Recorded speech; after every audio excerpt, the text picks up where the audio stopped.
اعوذ باللہ من الشیطان الرجیم، بسم اللہ الرحمن الرحیم۔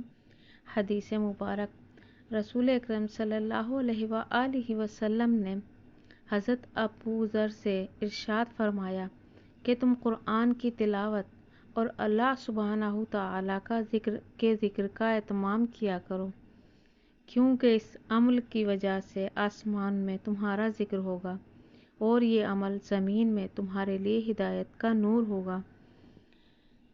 مزید ایک حدیث ہے کہ رسول اللہ صلی اللہ علیہ وآلہ وسلم نے ارشاد فرمایا، جو شخص قرآن کریم کو اپنے سامنے رکھے، اس پر عمل کرے تو اس کو قرآن جنت میں پہنچا دیتا ہے، اور جو قرآن کو پیٹھ پیچھے ڈال دے، اس پر عمل نہ کرے، اس کو جہنم میں گرا دیتا ہے۔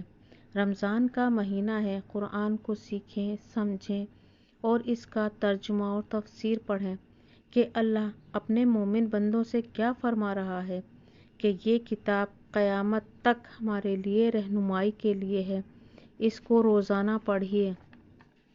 روزانہ 2 صفحے پڑھنے کا معمول بنا لیں اور دنیا اور آخرت کی کامیابی حاصل کریں۔ ایک حدیث شریف میں مزید آیا ہے کہ نبی کریم صلی اللہ علیہ وآلہ وسلم نے فرمایا کہ تم میں سب سے بہتر شخص وہ ہے جو قرآن سیکھے اور سکھائے۔ مزید آگے حدیث میں اللہ تعالیٰ فرماتا ہے کہ علم کا حاصل کرنا ہر مسلمان مرد و عورت پر فرض ہے۔ قرآن کی تلاوت اللہ نے فرض قرار دی اور علم کا حاصل کرنا بھی فرض ہے۔ دنیا کے علم کے ساتھ ساتھ اللہ پاک ہم سب کو دین کا علم حاصل کرنے، اس کو سمجھنے کی توفیق عطا فرمائے۔